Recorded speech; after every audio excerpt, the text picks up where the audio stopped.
Good morning, everybody. It is Thursday, December the 14th, just around 3:30 a.m. And getting a quick start because I've been on the phone for the last 6 hours. Uh, Phone's been ringing, I've been calling, and it's everybody that I know in my circle of trading, hedge fund managers, charters, Elliott waivers, and everybody's asking the exact same question. Dude, where's my car? Nobody can figure out how we are where we are. Not one of them. I'm now on to number 23, which I will be getting on the phone with right after I get done with this video because I know that's going to be a very long call. That's with Doug Cass. And again, it is how did we get to where we are? Well, we are where we are, and that's what's important. Where we came from is what you will find and see when we get back to it. But as of right now, this is where we're at, and this is what we are very much dealing with. Zoomed out view, looking at the CPI or the expiration quad OPEX gaps that are unfilled over on the YM, the ES, and the NQ. On the Russell 2000, it is so strong that it not only essentially filled its rollover gap, but it is just breaking above minus 20% from its all-time highs. And you don't need to be a rocket scientist to go and look at the Russell chart, which we'll go over in a little bit. But yeah, FOMC meeting. And again, it all comes down to not what they say, but what Fed fund swap traders are pricing in. Now, what they are pricing in was the commentary of 3 rate cuts coming next year, 2024. Rate cuts are not good. They're not good. Go back. Everybody who can trade can go back and research it. It's available all over the internet to see the history of Fed rate cuts, see the dates, go back, look at the chart, where we were on those dates, what took place afterwards. It's not rocket science. So yeah, we got pretty well extended over there, and we'll get into that in a little bit. But I've cleaned up fractionally what this is going on here with the number count wave, and I'm looking here at 19. So, nano waves all through this, no greater. We had a 52-point dip that one day back beginning of December 4th. 50, 44, 50, 0 dips throughout this entire bounce, which I'll get into in a minute. We broke the C equals A, the minimum wave 3, so that's 46.3356. Broke on that. Head up here to what we're now at the 123.6 extension for what I've got drawn. I've got a friend that I was just on the phone with a little while ago. He has us up at the 350 extension on his nano drawing. And again, we have gotten to places where nobody ever expected this. My trigger to get short was back at that 43.83, and here I am riding my short, which I'll actually get into right now next. Come on to here. September 2021. Amazing run. Absolutely amazing run coming off the COVID bottom. Created a large proportion of people who are the retail traders today because they got involved during COVID, they got all that free money, they got Robinhood, and they have never once taken the opportunity to go and draw on a chart, go learn about the Elliott wave, or do anything other than, how can you say it best, mismanage their position sizing and not really understand the fundamentals of time, distance, and everything else. September highs down into that October bottom. Very, very much what I was looking at into the move that we had on the October bottom as you can search through chat, your emails. I don't know which one of them I put it into, but with 3 red months in a row, July, August, September, zero question in the world, we were going to be getting a bounce, violent bounce. And that's what we've got. So anyway, back here on 2021, boom, boom, drop down there into the October lows right on October the 4th. 1, 2, 3, extended 3. Actually, if I go on to the presidents, which I will go on to here, this was 5 green weeks in a row right there. Now go back to where I was, and yeah, 1, 2, 1, 2, 3, 4, 5, 3, boom, ABC.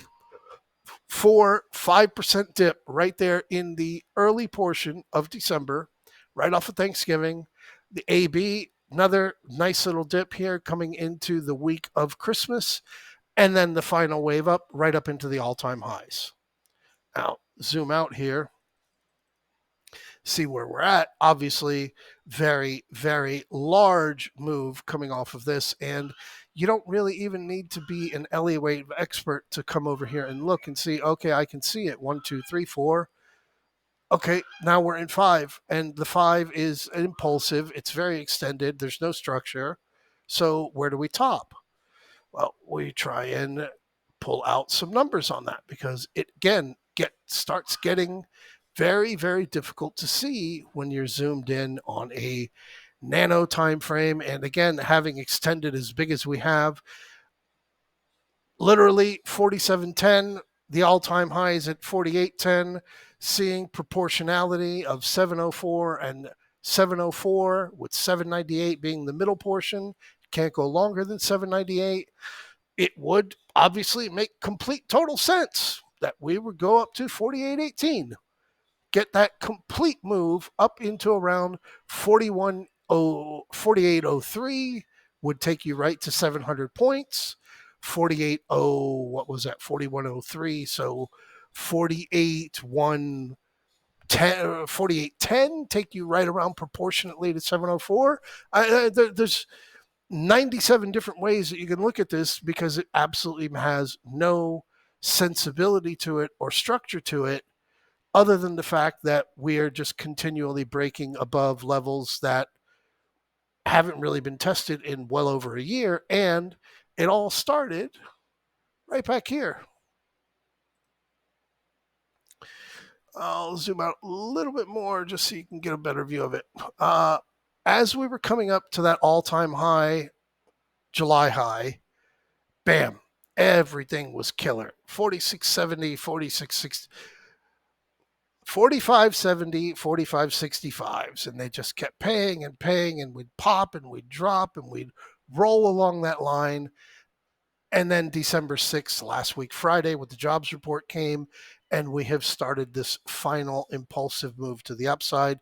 We have broken Bollinger Bands. We have broken Keltner channels.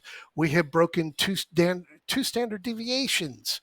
Everything out there is breaking to the broken portions of none of it is structurally sound, and none of it is going to survive.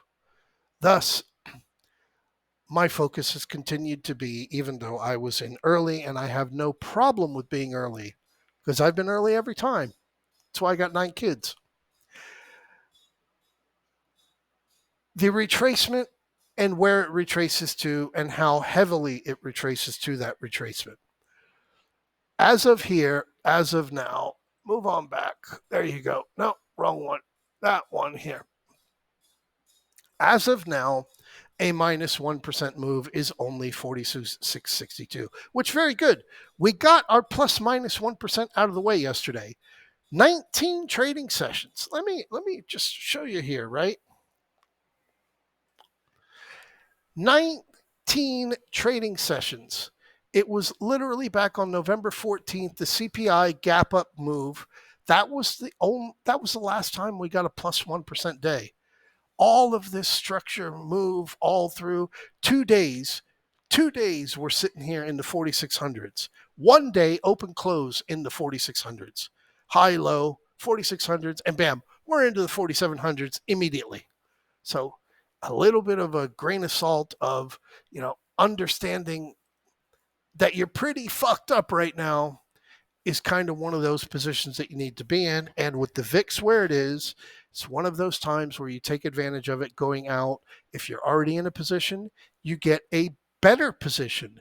You get even more time on your position because it all comes back to it. December 8th, 2021, first time we hit 4700s.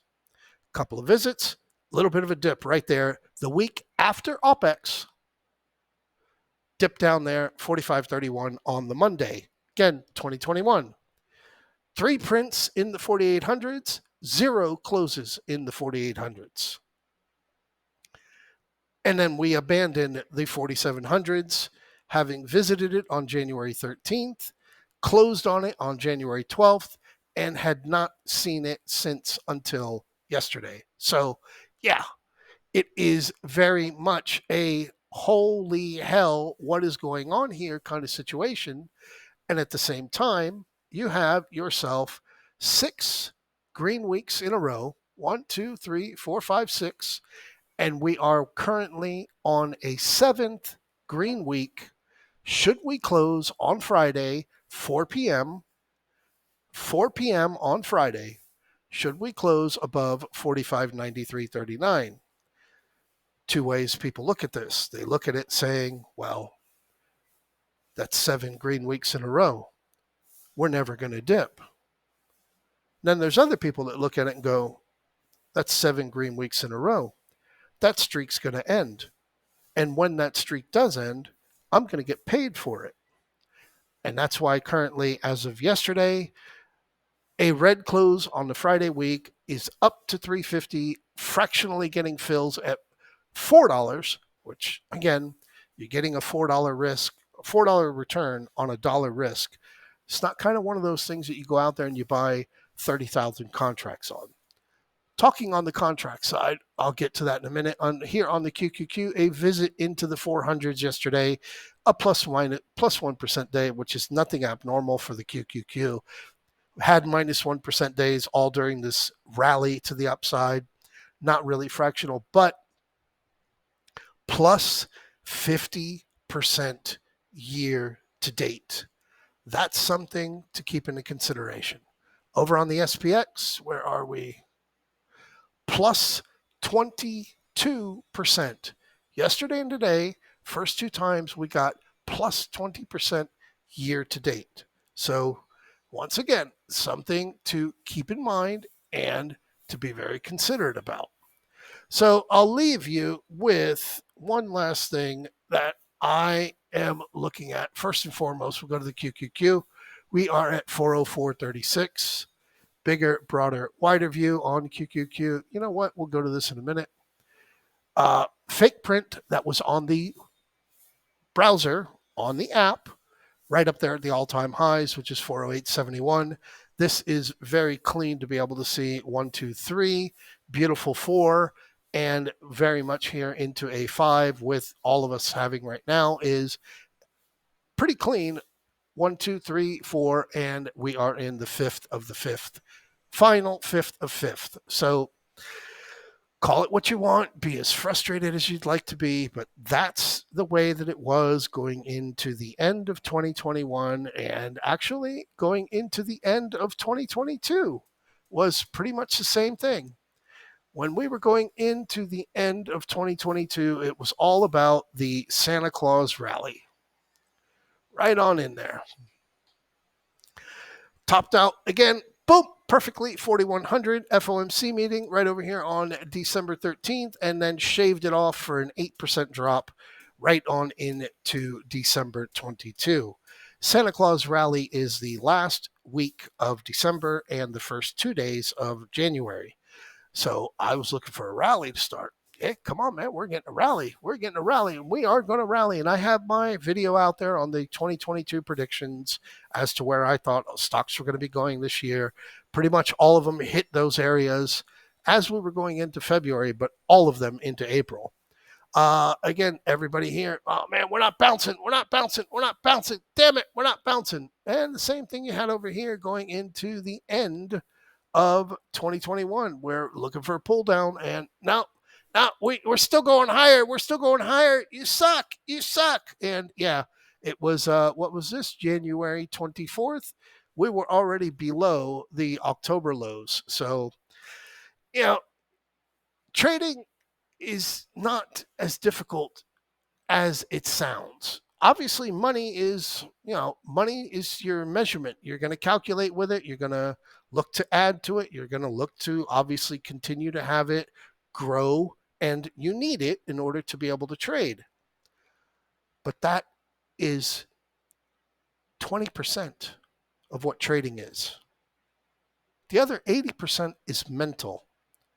And the guys that I have discussed on one-on-ones, the people I know, they don't post crybaby where's my trophy shit someplace where they have to read it, because you thought about it, you wrote it, now you're reading it, you just put it in your head 3 times that you got a tiny little dick. So why would you do something like that and then go and be with the most beautiful fucking woman physically, or, personality wise, because size is not an object anymore, and be able to remember in your brain, I have a tiny dick, I have a tiny dick, I have a tiny dick, and expect to be a macho man? It's not going to happen. So don't put those things in front of you where you're going to read them. Because as you're looking here on the crude oil move, right? Here was your peak in crude back in March 2022, where everybody thought, oh, Vladimir Putin, and yeah, where it's going to fucking, oil's going to 150, gold's going to 5,000, crypto's going to 100,000. Well, here's your oil chart, okay? And here we are on the 68.50, having already bottomed right now on May 4th, 51% from those highs that were placed right there. And this white line right here, I want you to pay attention to this. Here's your white line right there. What you're looking at here is your all-time high over on crude oil, and this was in July of 2008. And everybody and their mother knows what happened after 2008. And it bottomed in 2009, January. Here was your peak back in 2013 and 2014. And then your harder drop off down into the February 11th of 2016 lows. Let me just go and pull up a SPX chart right on top of that. And you're looking here at your 2008 drop off down into 2009. Zoom you out. And here is your 2014 and wrong one. Here is your 2014 and 2013, 2014 top offs, and then your drop into February of 2016. When crude oil bottomed, that was when the SPX bottomed.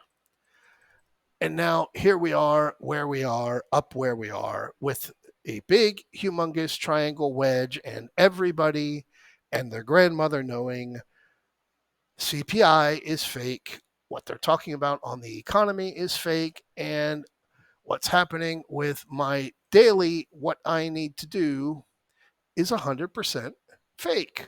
So leave you with this. This is the SPX. Even better, here, I got the 12-hour. Here is our 12-hour RSI on the SPX. 96. Right here is your peak, right here, which came right there in October where we topped out. And then because we went sideways, we sold it off with sell divergences and did nothing. Here is your peak as well, right in the beginning of November when we bounced. Again, reasons that you would expect that you are topping out, just like you have your 12-hour topping out right here, just prior to the highs in July. Same over here as you went into the highs back in June. Same as you had over here as you had your bounce off of the March bottom. Come on to what I prefer, which is the 4-hour. And you have the most overbought 4-hour that you have had the entire year up since going into the July top and just off of that big bounce where we went into 43.83, which again, right over here was my I'm getting short alarm. And here we are now. So charts will help you try and get in front of things. They always will. Price action is in charge. And that is, again, why we are stressing with what we're working with, which is, oh, I'm on the wrong one. I pull that one back out, put it on the screen. Hey guys, 3 o'clock in the morning. I'd like to see what you could do at 3 o'clock in the morning. SPX. So again, zooming in to what we've got going. 46.50 is the clear support for right now. 46.05 is the clear second support to be tested, whereas 45.65 is the proven support area that needs to be broken in order to test down on that 45.46. A break below 45.46, we are then expecting to see that move down into the 4,450 area, 44.40. Sounds like it's impossible to take place right now. Well, it was just as impossible to take place as we went into the end of 2021 and the start of 2022, a new tax year. And before the middle of the month, we had already taken out all of October, all of November, and all of December. Have an amazing Thursday. I will see you in the chat room just as we get into